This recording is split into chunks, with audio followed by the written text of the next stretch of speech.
Welcome to episode 233 of The Numbers Game. I'm Jace and I'm here with Nick and Marty. How you doing, Marty? Going well, thanks, Jace. Going a bit better than a lot of business owners out there, mate. I've been running the traps and talking to a fair few business owners, and it's amazing how many people are working harder than ever and are just stuck in their business. Like they're the main revenue driver. It's like they're working 5 jobs. They might be turning over 800 to 1.2 mil, and they've got teams sort of building underneath them. But because they're not giving any time to those teams because they're trying to generate the revenue, they're basically cooking themselves, and they're suffering personally, suffering in their relationships with their kids and their wife or partner, and it's and I just feel like we've got to do something about it, lads. We've got to be able to draw these business owners out, small business owners, and actually start to delegate a bit more effectively. And I was looking up some stats, and just in regards to just burnout rates, and what I was reading was 45% of business owners are pretty much burnt out, which is interesting in itself. And solo business owners, consultants are actually burning out 2.25 times to that with people that work within bigger teams as well. Obviously, the camaraderie has an impact, and people are sort of leveraging support across different sectors. And another interesting stat, 52% of female business owners were suffering mental burnout as well. So whether they're even taking more on board than the guys. But I think we've got to do something about it. Nick, what are your thoughts on that? Have you seen it with people you've spoken to? And mate, just a struggling business owner here doing 5 jobs. Did that answer your question? Doesn't change, does it, really? It doesn't change. Look, it just, well, it does change, I think, just to a different, just at different levels. But yeah, look, I totally agree with you. I think that's why so many businesses fail. And, I can relate as well. There's times in business where you think, why am I doing all this? Is it worth it? But then you've got to make sure you're on the right path and you have the right plan and you stick to it and work through those times. But I think if you working in your business for a long, long time, I think it's got an expiry date. It's like staying in the same job for 30 years. Not many people do that. So if you're not in your business making changes, growing it, changing your role in the business, and I've mentioned this before, I think the reason I've survived in business so long is because my roles evolve generally each year, or at least every couple of years. But I think if you're stuck doing the same thing over and over again and you can't see any growth or what the next phase looks like, I can see how people would burn out. And your comment there on females was really interesting. And, I'm a recent father, as people might know, so I see the toll motherhood not in a bad way, just the reliance on mum from kids. And of course, as dads, we help and we take on a lot of the load, but there's just no doubt, particularly in the early days, that the females do take on more, generally speaking. And then if you're trying to get back to work and balance that, maybe that has an impact. So yeah, looking forward to ripping into this topic. Working with a lot of business owners as well. Couldn't agree more, in a sense, Marty, than what you brought to the table. It's one thing for the data to say something, but then the three of us work with a lot of business owners. So, if I turn around and say, "Well, Marty, this doesn't ring a bell," I don't hear anyone talking about burnout. But there's the ones as well that know they're burnt out and know they're struggling. But then there's the ones also that are kind of faking it till they make it. And I'm almost more worried about them who kind of continue to hustle and run 1,000,000 miles an hour and juggle a whole bunch of things. And before you know it, there's more businesses than ever falling over right now. And they're doing it really tough. But, I was going to ask, Marty, what do you think? Why do you think burnout's becoming so common, or why do you think these numbers are the way they are? Is it the misconception that to run a business you got to hustle hard and work all these hours, or what is driving it, you think?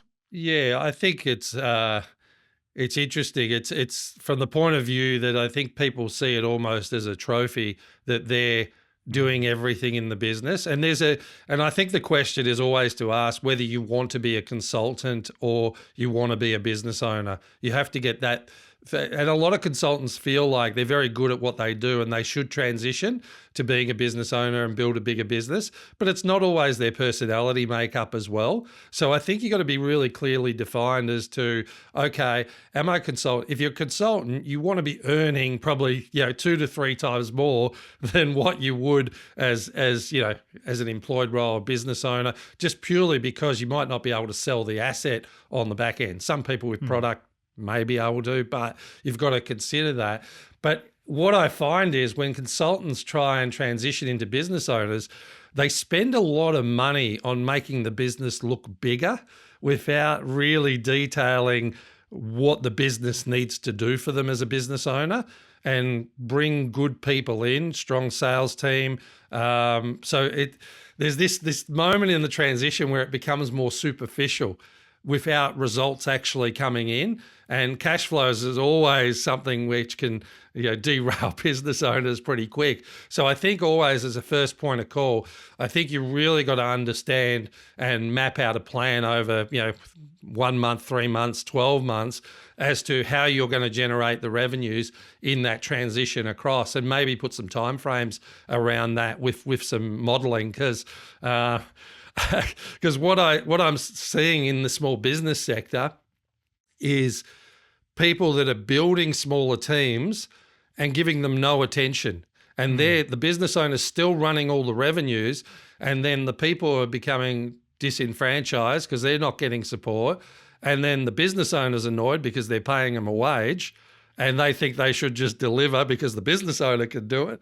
And it's almost a whole shift of perspective as a business owner. You've really got to model out the different stages of growth in business. It might be, all right, we want to get to, from 1 person or 2 people to 6. Then we go from 6 to 20, which is going to look different again. Then it might be 20 to 50. So you've got to be able to model and really go through the dynamics of what that looks like, not just do it because you think that is the right thing to do. And I'm being maybe a little bit harsh there. It's people aren't doing it willingly. It's sort of just happening because that's where their skill set is.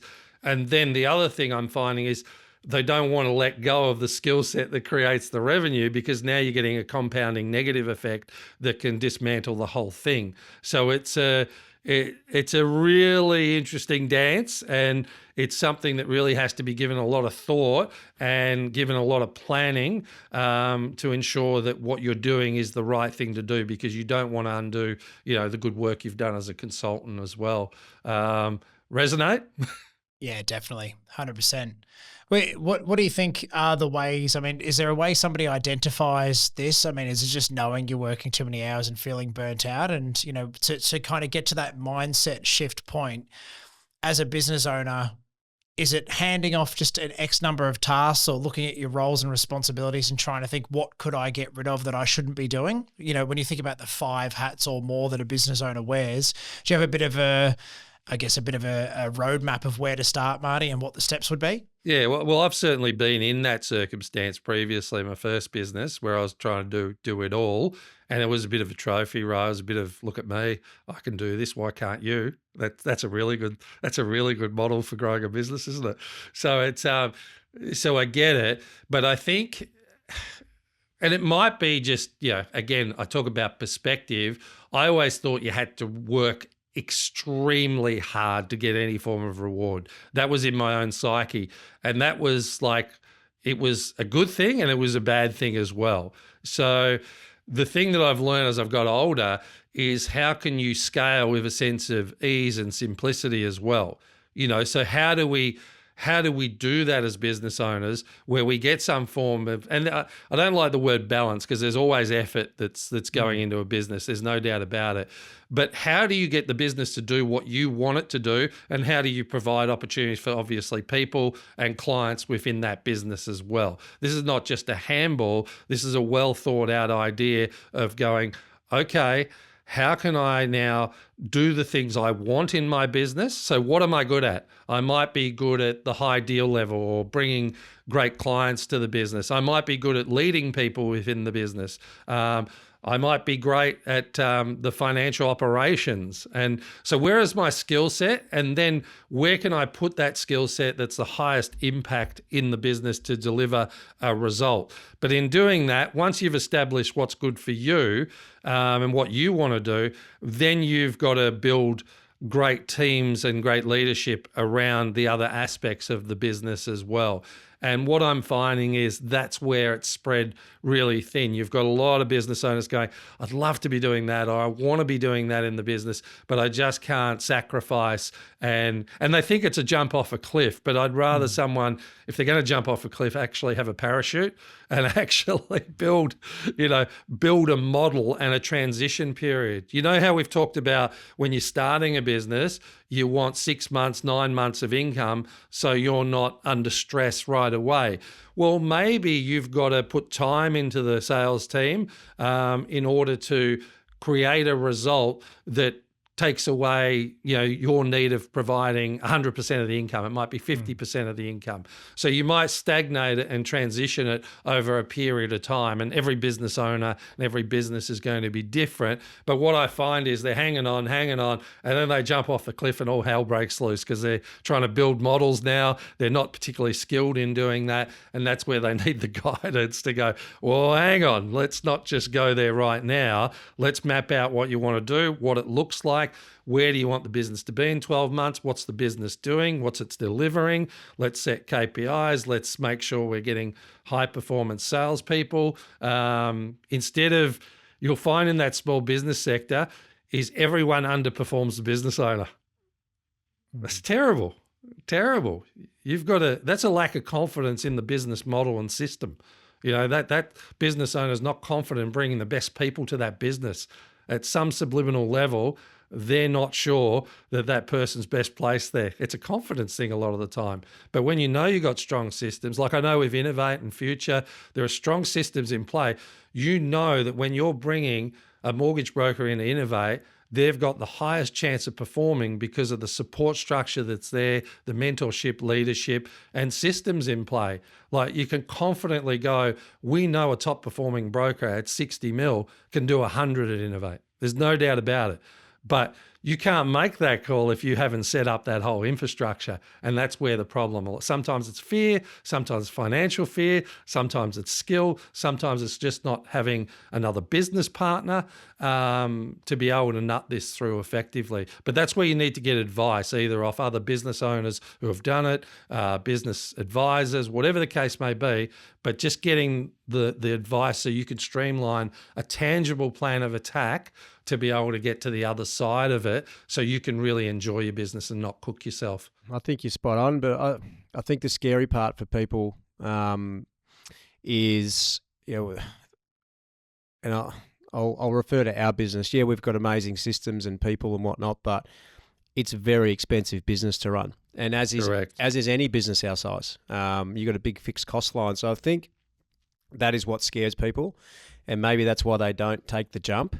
But to your point earlier, you've just got to have a plan, and you've got to speak to people that have been there and done it, possibly made mistakes or done it the right way the first time if they have happy days. But, if I think about, let's talk about a service-based business, because that's probably where most of the burnout is, where people are getting paid for their time, their client-facing time.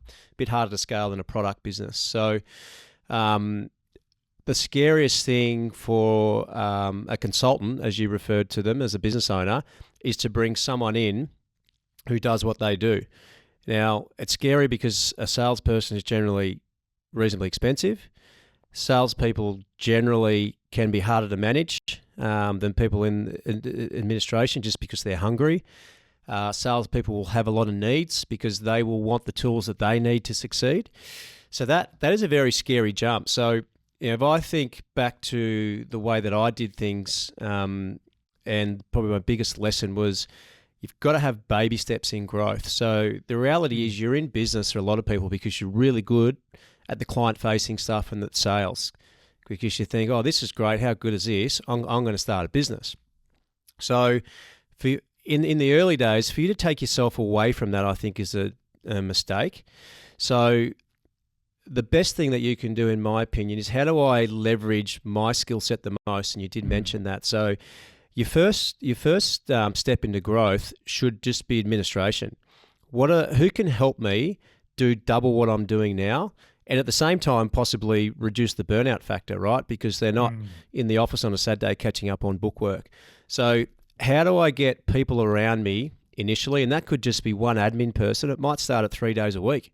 Then that admin person goes to 5 days a week. And then you might have someone who's really good in admin, and then you can progress them. But I think you should have a couple of people around you before you even think about going into another sales, executing another sales role. Because to your point, Marty, you can't just hire salespeople and it all works. And I've learnt that the hard way. You've got to have that system and that that training built out. You've got to have the lead flow for them. How do you do that? Well, you probably need to do it with help externally, and you need time to do that. So I think the best way to do it is say, well, I can get someone admin 3 days a week at 50 grand a year, or even offshore. That's going to help me bring in another 30% of revenue. I can park that revenue away, and I can, make sure I'm hitting my. This is your area, Jace, but I can make sure I'm hitting my minimum net profit targets, and I'm also parking some money away that if I go and get a gun salesperson, I can commit to them for 6 months, and I don't need them bringing volume in, because this is the other thing when you bring salespeople in. I've learnt this again the hard way, as have you with me, Marty. It takes a long time for salespeople to get traction in a new environment. So as a business owner, if they're really eating into your cash flows, you get stressed. It impacts your ability to do what you do. So you need to have a runway for them, whether it's industry dependent. Is it 6 months? Is it 12 months? But I know in our business, it takes salespeople 12 months to be to be really set, and then 18 to 24 months for us to get really good profitability off them. So that's a really long journey. There is a long lead time for our business as far as when we see clients to when revenue hits the bank account, but a lot of other service-based industries would be the same. So for me, it's baby steps in growth. Go with the low-hanging fruit. If I'm bringing in 800 grand a year, how do I bring in 1.2? Myself, without another salesperson. So that's where people like yourself, Marty, can come in, map out a proper plan, and make growth not seem, so scary. And it gets scary. I like what you said of the incremental steps, and what I've seen over the past years is a lot of people like all this stuff on Blitzscaling, and people get bullish. And I mean, we're talking a different ballpark, right? And like people bring on 3 salespeople out of nowhere, big expense, don't give them any attention, not formulated systems, and they just burn their dough. But just like you said, like Nick said, get the support to do more of what you do well. And when you bring that first person on, go out there looking for a gun, looking for the best person you can afford to get them on board. Because if you can build a team of high performers starting from the first hire, and now you're not always going to strike gold, right? We know that.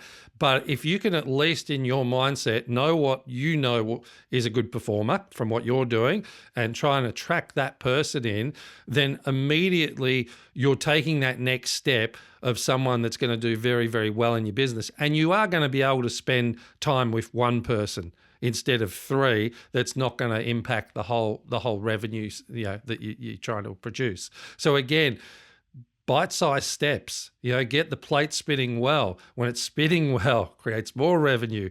Then you get another person and another person, and all of a sudden you've got something. I'll just say too, mate, I love that you brought up the Blitzscaling, and I think people would read a lot of these books. You need to understand what industry you're in and whether or not that is feasible.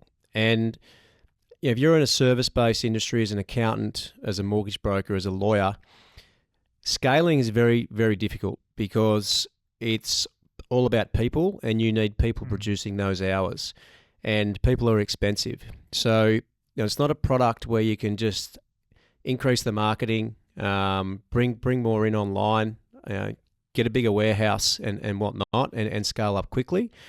You need the right people in your business, and that's probably the hardest part of being in business, is getting the right people, and then you need to make sure that they succeed. So it's very difficult to scale a service-based industry. That takes a lot of time, and I think people just need to be aware of that when they are reading books like Blitzscaling. Is that what you said? Yeah, Blitzscaling. Yeah. Don't blitz fail. Yeah. Jace, what have you seen in your own business you've obviously had rapid growth and would have learned a lot of lessons along the way. In hindsight, what have you learned, in regards to building a business and bringing people on and maintaining cultures while trying to do it? Because you've been pretty aggressive and that's good. But yeah, a lot of lessons come through that. Yeah, it's probably a whole podcast episode in lessons learned over 8 years. No, I think realistically, and flowing through some of this as well, most business owners start a business because they've got something that they specialize in or they feel strongly about, or that superpower that is, I love sales. And as an accountant, there's not that many accountants that want to get in front of a crowd and sell, do a podcast and sell, and it's more selling value. The ultimate reason why I exist and then the business came to exist was I wanted to help people have a better future. I wanted to help people have a better life. And for me, being able to, translate that value by talking to people and talking about what we do and asking them questions about where they want to go, that was my superpower. Of any time I got in front of a business owner, I could instantly gain their trust and then want to help them get to where they got to. But then all of a sudden, when you start scaling and growing and the different hats that I started to wear, I started to lose sight of a bit of what was the reason I existed and what was the thing I did well. And all of a sudden I was doing tax returns and financials and I was in the trenches a bit, and then you were training some admin and then you're bringing on bookkeeping. And unless you've got a very deliberate plan as to what your business should look like, where it's going to go, who are the key hires you need to build a high-performing team, you can start to make very short-sighted reactive decisions based on getting busy, having too many hats on. So I think in the early days, of the OG Jason Gregg kind of version of the business, it was, shit, we're getting busy, quick, hire some admin. Oh, great, reach out to someone. We need that accountant, hire that person. And it was just filling capacity, because in professional services, as you touched on, Nick, the more humans you've got, the more time you can sell and the more really production you could do. But all these years on, what we've learned is without the correct systems and procedures and workflows and practice management systems and, reviewing WIP, charging the correct price, you can have all the clients in the world, but if you do a whole bunch of work for them and don't charge them the right value, you make no money and the business goes nowhere. So yeah, there's just so much to focus on as a business owner, and the lessons are far and wide as to where they've got to. But ultimately it really does come down to, creating that high performing team, having great culture so that people want to come to work and they understand why they exist, and mapping it out properly with a longer term vision rather than the short term reactions. So anyone who gets into business, you can start to think that short term, what do I need to do? What's my cash flow look like? But the bigger purpose of why you exist and what you're trying to build, if you know a bit of that in advance, it makes the decision making day to day a lot easier. And I think it was not revisiting that early enough in the early days. We had this big idea of would be this many people and would be in this many locations. And then a couple of years in, it was like, well, is that plan really serving us? And it wasn't. So we had to kind of reinvent the wheel a little bit. But yeah, you can go any action. Yeah, well, it's just such a good point around what do you want out of this? And here's the thing, like not many people want to do what you and I are doing, Jason. That's more than okay. So 100%. For me, I wanted to build a business and I wanted to have a big team and go that way. But some people, if they go into business, they might just want to create a really good income for themselves. Because even though you and I and Marty, we're building these big businesses, at the end of the day, it's all about the income on the bottom line and what we're actually trying to, put on the table for our family. Whether no matter how big the business is big and there's no money at the end of the day, what's the point? And those are the things that we've learned. So, I would challenge people, if you are burnt out, why are you burnt out? Like, is the business going in the direction you want it to go, or did you really only ever want to be a 1 or 2 person operator and earn really good money? So if you're burnt out and you're doing too much, hypothetically, you look at your client base and you say, well, I've got too many clients. How did I get that many clients? That's not where I wanted to be. Who do I like dealing with? I'm going to cut the bottom 20%. I'm going to increase my fees by 20%, see what happens. And, you hear these cool stories of people that I'm going to triple my fees or double my fees and just see what happens. And you see their best clients stay and they make the same amount of money doing 70%, 60% of the work. So I think... Well, they make more money doing less work. Half the time it turns out that way too. And it's such a common story, and I can really, I actually really believe it. So I love what you said there, because did you get busy just because you're good at what you do and then you started taking on all these clients, but it's never really what you wanted? If that's the case, decide what you want. I want to be a 1 or 2 person operator. I'm going to up my fees and just see what happens. If I still haven't got clients drop off, I'm going to up them again. Or if I don't want to do that, I'm just going to tell 20% of my client base that I'm just not right to provide them the service that they need. So, understand what you want. Sometimes you don't have to grow, and people get busy without even really, or get bigger without even wanting to do that. It's just organic because they're good at what they do.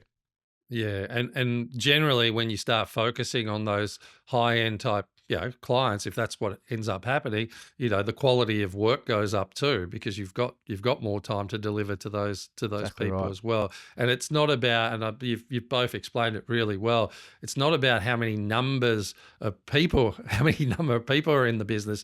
It's what is that business delivering, financially, with the amount of people that are there. So for young players, really important not just to think about perspective, think about real financial disciplines in your growth. And that, again, you'll make different decisions based, and we've all done it. We've all, extended where we shouldn't have and had to regress sometimes. So don't worry, we've all been there. We've all been there. But it's really important to be able to think upon it in terms of exactly what Nick was saying, Jace. What do you want from your business? And it's just people are stuck in quicksand. When they're in it all, they're flapping their wings on everything and they haven't got clarity as to what that is. And sometimes they just need to be pulled out and work a direction and then start building around that direction as well. Because what's the point of burning out if it doesn't need to happen that way? But people feel like there's no choice. They're stuck. So really interesting that... you found ways through, but even finding ways through, you can regress, and we've all made mistakes around that. And I feel for these people because they're decent, good people, and they're just haven't been at that point where they've overextended and done it with fluency. They've done it because they have ambition, which I've got no problem with that at all. But it's just, like you say, it's an incremental move sometimes, and that's going to create a bigger compounding move down the end. It might be in 2-3 years' time, but don't get too impatient because it costs money getting impatient. 100%. Marty, if somebody's come across this podcast, maybe they're not regular listeners, maybe they are and they're burnt out or they're feeling stressed or they think, they are wearing too many hats in business, what is the next step? Do they get in touch with you, Marty? Is that what would be a good first step to discuss what's going on in their world? Give me a call. Set up a plan. Within 3 months, you'll have a direction, if not 3 weeks. Hopefully, you'll be pretty much on your bike after that first session. Because sometimes, and we know this as business owners because we're talking to other business owners all the time. Sometimes it's one conversation where people go, "Oh, I didn't see it from that perspective," or I was blind to that. They might be exceptional at what they do. Like I said, it's just another perspective and then a plan and a bridge to get them to where they want to go. So give me a call. Yeah, for sure. It's time to free up that headspace so that you can actually think strategically rather than wearing so many hats and being stuck in your business. So if you are listening now, thank you so much for making it to the end of the episode. Please give us a like, follow, subscribe, all the things that you do depending on the platform that you're on. We really appreciate each and every one of you. And until next time. Plan to fail or fail to plan. I don't know which one makes sense, but you got to do something different. Otherwise, you're going to drown. Game over. This podcast is for educational and informational purposes only. The conversations are of a general nature and do not qualify as financial or tax advice. We recommend before you make any financial decisions, you consult a licensed professional. Individuals on the podcast may hold positions in the companies discussed.